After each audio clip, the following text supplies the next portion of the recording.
Assalamualaikum semua. Selamat datang ke rancangan Mari Bercerita. Dalam rancangan ini kita akan sama-sama membaca, melihat dan memahami cerita daripada buku. Jadi hari ini buku yang dipilih khas untuk anda semua di darjah 4 menceritakan tentang seorang raja yang bukan raja. Macam mana tu? Tak kenal ke buku yang mana? Okey, lagi satu pembayang. Raja ini suka main permainan tradisional iaitu layang-layang. Betul! Buku hari ini bertajuk King of Kites atau dalam bahasa Melayu, Raja Layang-Layang. Karya Judith Hanahan dan Laura Fournier. Mari kita membaca.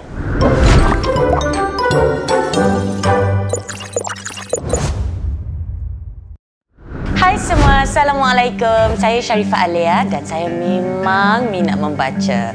Kecil dulu selalu curi-curi baca bawah selimut tengah-tengah malam kan, dalam gelap. Tapi ada semua jangan ikut tau, nanti rosak mata. Jadi buku hari ini dalam bahasa Inggeris iaitu The King of Kites. Tapi saya akan mengupasnya dengan lebih mendalam lagi dalam bahasa Melayu. Buku ini bersifat visual dengan gambaran yang sangat cantik. Jadi ini dapat membantu kita memahami cerita ini dengan lebih dan juga meningkatkan daya imajinasi kita. Sebagai contoh, pembuka ceritanya, Anil knew about kites. He knew how to make them out of paper, sticks and glue. Bermaksud, Anil sangat arif dengan semua perkara yang berkaitan dengan layang-layang. Anil tahu cara membuat layang-layang menggunakan kertas, ranting-ranting kayu, batang lidi dan gam.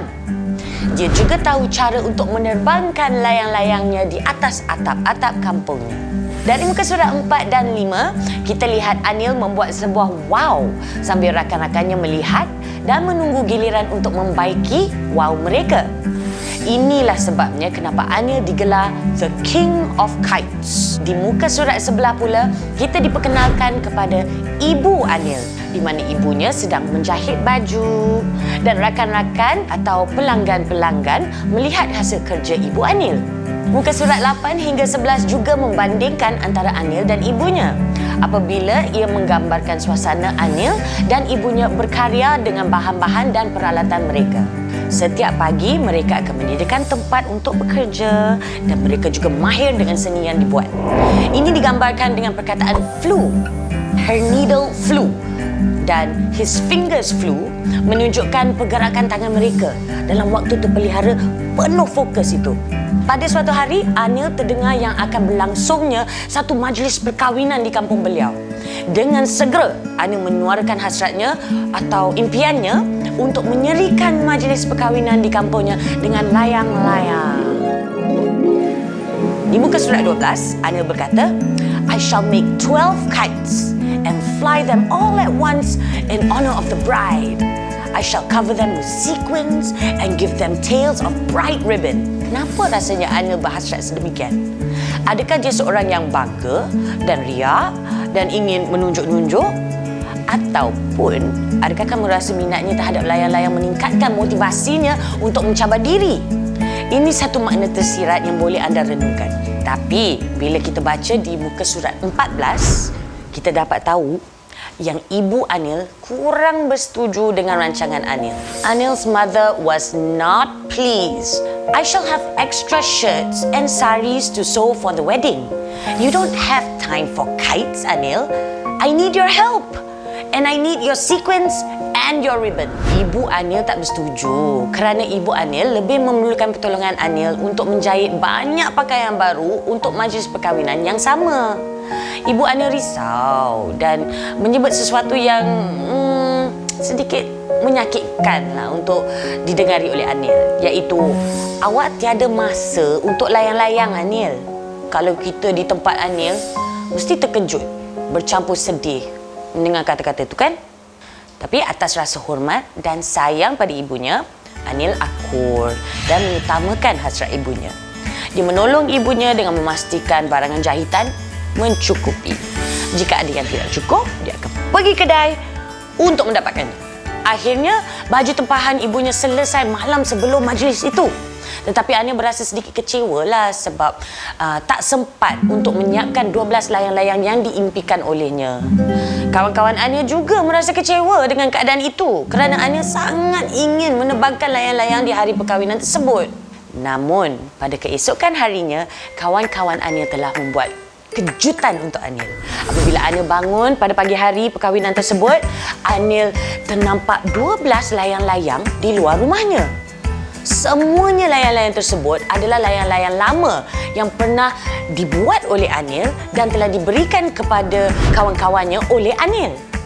Apabila Ibu Anil menyedari keadaan tersebut, Ibu Anil terus bergegas untuk mengajak Anil menyiapkan layang-layang tersebut untuk memenuhi impiannya. Setelah bekerja keras dengan bantuan ibu dan rakan-rakannya, Anil sempat menyiapkan kesemua layang-layang tersebut dan akhirnya layang-layang itu sempat diterbangkan sewaktu majlis perkahwinan di kampungnya dan Anil dapat juga memenuhi hasratnya. Cuba adik-adik baca dan hayati bagaimana Raja Layang-Layang kita berusaha untuk mewarnai langit di majlis itu dengan gambaran yang ada dalam buku. Walaupun buku ini agak pendek, tetapi pengajarannya agak bermakna. Anil tahu betapa ibunya memerlukan pertolongan beliau untuk menyiapkan kerjanya. Kerana duit upah yang ibunya dapat akan menampung makan minum sekeluarga. Ini merupakan pengorbanan yang besar baginya ya. Walaupun hasrat di hati adalah untuk membuat 12 layang-layang tercantik itu, Anil tahu yang menolong ibunya lebih penting. Daripada lukisan dalam buku ini, anda semua rasa Anil dan ibunya berada di negara mana? Malaysia? Pakistan? Tak ternyata. Tetapi sangat cantik lukisan ini sehingga kita boleh bayangkan tempat ini.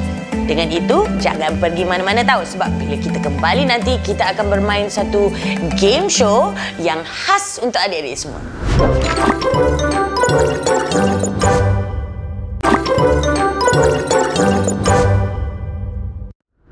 Selamat kembali menonton rancangan Mari Bercerita bersama saya, Sharifah Alea. Hari ini kita bersama membaca buku berjudul The King of Kites untuk anda yang berada di darjah 4. Buku yang kita telah pun baca tadi sangat menarik mengenai seorang kanak-kanak yang bernama Anil. Beliau begitu minat dengan membuat layang-layang hingga dia memang arif dalam semua perkara yang melibatkan layang-layang. Apa kata kita cabar minda kita pula? Kita cuba kemahiran kita mengeja. Banyak perkataan-perkataan dalam buku ini yang sangat menarik. Kalau anda mahu, boleh je sediakan pensel dan juga kertas. 1, 2, 3. Dah sedia? Baik, mari kita mulakan. Perkataan yang pertama, village. Maksud perkampungan. Jadi, apakah ejaannya? Adakah begini, 1L, atau begini, 2L? Village. Betul! Ejaan yang betul ada 2L. V-I-L-L-A-G-E. Bagaimana kita nak gunakan perkataan village dalam sebuah ayat? Okay, contoh. Anil and his friends live in a village in India. Bersedia untuk ejaan yang kedua. Perkataannya needle. Jarum. Untuk menjahit, begini ataupun begini. Agak mengelirukan kan? Betul! Ejaan yang betul adalah N-E-E-D-L-E. Bukan D-E-L, D-L-E. Contoh ayat, Mother is sewing with a sharp needle. Perkataan yang ketiga, flew. Flew ni bermaksud telah terbang. Flew atau flew? Betul! F-L-E-W membawa maksud telah terbang. F-L-U bermaksud hacu. Selsema. Contoh ayat, the kites flew in the sky. Flew ni adalah perkataan past tense untuk perkataan fly. Perkataan yang keempat, sequence. Sequence. Labuci. Tapi kemasan baju yang bersinar-sinar tu yang biasanya kalau baju kurung kita penuh labuci dekat depan, dekat sini kan. Macam mana nak eja perkataan sequence? E ke I? Dah bagi pembayang dah tu. Betul, menggunakan I, S-E-Q-U-I-N-S. Contoh ayat, that blouse has shiny sequins on the sleeves. Walaupun sequins bermaksud labuci yang selalu digunakan sebagai perhiasan pada pakaian, sequence yang dieja Quence pula membawa maksud urutan atau berturut-turut.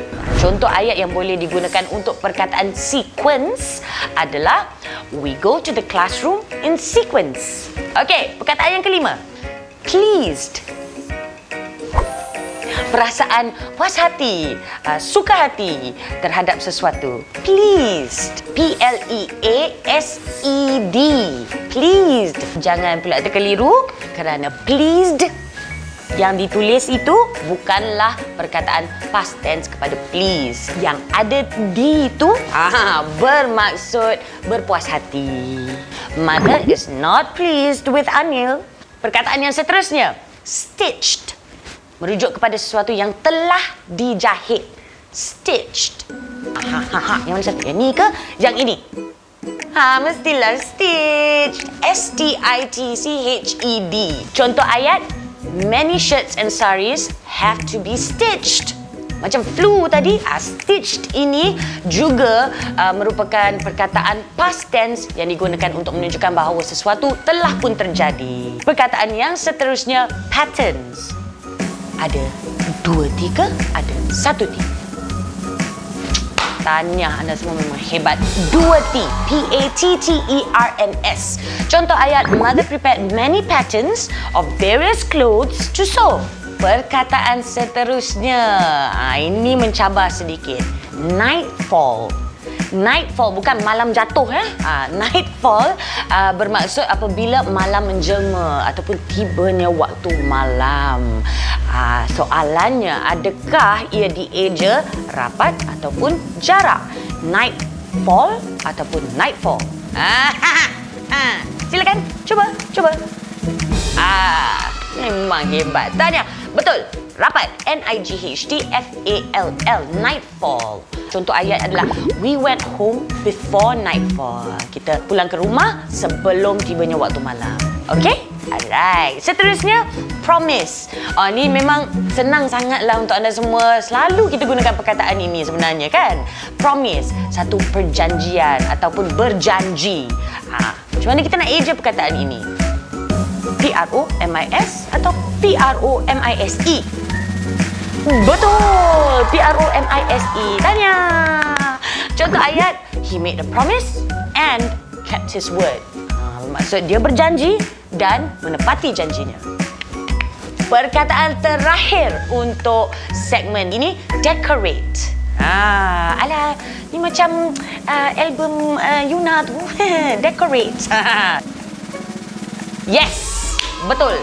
Yang paling simple. D-E-C-O-R-A-T-E. Decorate. Contoh ayat yang kita boleh gunakan, they want to decorate their home with colourful lights. Baiklah, nampak gaya itu saja masa yang kita ada untuk segmen ini. Segmen seterusnya, watak.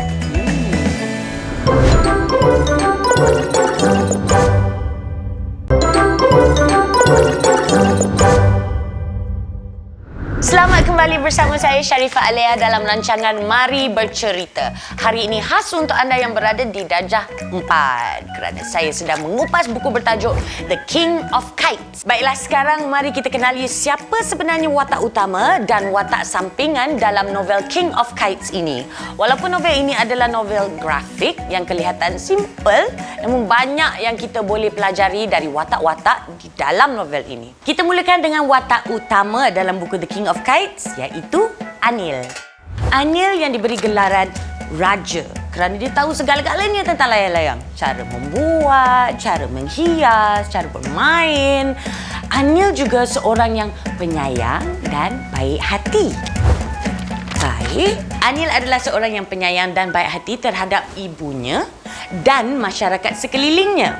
Ini dapat dilihat apabila dia sanggup mengorbankan impiannya untuk menghasilkan dan menerbangkan layang-layang pada majlis perkahwinan apabila dia tahu yang ibunya memerlukan bantuan Anil untuk menyiapkan pakaian baru untuk majlis perkahwinan yang sama. Pada permulaan novel ini, Anil juga diperkenalkan sebagai seorang yang kreatif kerana mampu menghasilkan layang-layang yang cantik. Dia juga suka mencipta layang-layang baru dan menghadiahkan kepada kawan-kawannya. Ini menunjukkan sifat Anil yang baik hati dan pemurah. Dia juga berani bercita-cita tinggi, setinggi layang-layangnya.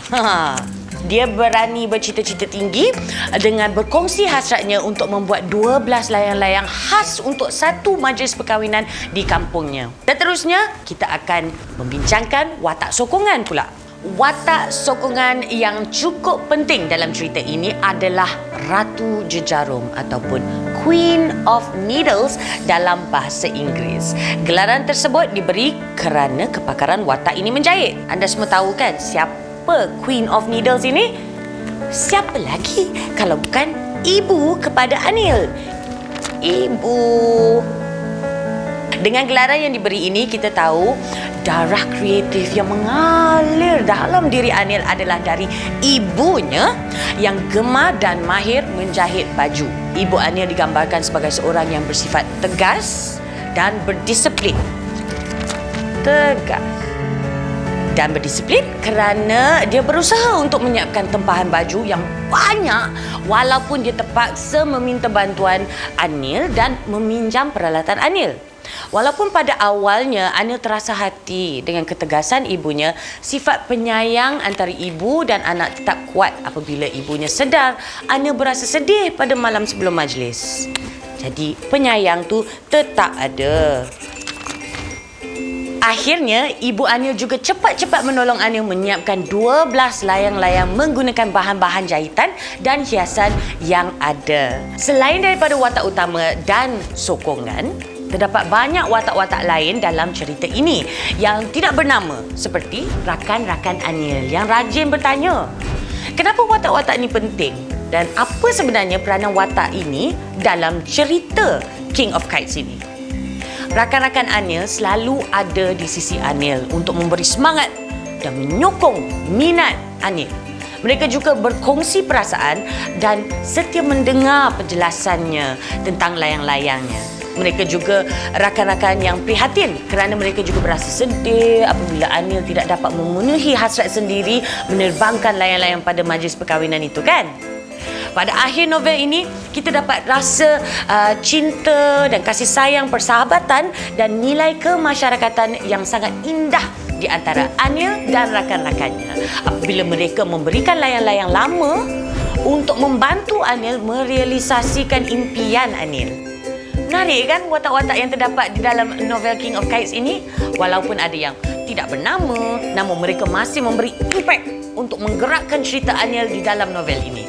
Baiklah, dah banyak benda yang kita bincangkan mengenai watak dan cerita King of Kites setakat ini. Lepas ini kita ada segmen Soalan Misteri. Tibalah masanya untuk segmen Soalan Misteri. Buku yang kita sedang hayati hari ini berjudul The King of Kites. Khas untuk anda semua yang berada di darjah 4. Dalam ni ada pelbagai soalan mengenai buku ini. Mari kita jawab bersama. Ding ding ding ding. Siapakah Raja Layang-Layang atau The King of Kites? Hebat. Betul, Anil kerana dia suka membuat rekaan baru dan memperbaiki layang-layang. Soalan yang seterusnya. Mengapa pula Ibu Anil diberi gelaran Permaisuri ataupun Ratu Jejarum, Queen of Needles? Betul, ibunya diberi gelaran itu kerana dia bekerja dengan jarum, membuat rekaan, menjahit baju untuk orang kampungnya. Soalan yang seterusnya, bilakah waktu Anil dan ibunya membuat kerja minat mereka? Betul, di waktu pagi. Setiap hari di waktu pagi mereka akan berkarya di halaman rumah mereka. Wow, pagi-pagi dah berkarya, seronok, bagus. Apakah janji ataupun impian Anil yang disebut-sebut kepada kawan-kawannya? Anil berhasrat untuk membuat 12 layang-layang untuk diterbangkan pada majlis perkahwinan di kampungnya nanti. Apa yang menyebabkan ibu Anil tidak berpuas hati dengan Anil? Ibu Anil tidak suka ataupun tidak berpuas hati apabila Anil lebih mahu bermain ataupun membuat layang-layangnya sehingga tak dapat menolong ibunya menyiapkan pesanan baju jahitan untuk orang kampung. Alright, soalan yang seterusnya. Apakah yang Anil buat selepas ditegur oleh ibunya? Takkanlah Anil nak mengamukkan. Anil baik hati, penyayang. Jadi Anil telah mengutamakan kerja menolong ibunya lebih daripada bermain ataupun buat layang-layang. Anil siap kongsi lagi bahan-bahan hiasannya dengan ibunya supaya kerja ibunya berjaya disiapkan tepat pada masanya. Soalan yang terakhir. Oh, ini soalan yang paling penting. Apakah nilai-nilai yang boleh dipelajari daripada cerita The King of Kites? Pelajaran yang boleh kita dapati daripada buku ini adalah sentiasa berbuat baik dan ikhlas dalam menjalankan apa-apa sekalipun pekerjaan. Pasangkan niat yang baik, menolong, menghormati orang tua, terutamanya ibu, itu harus diutamakan.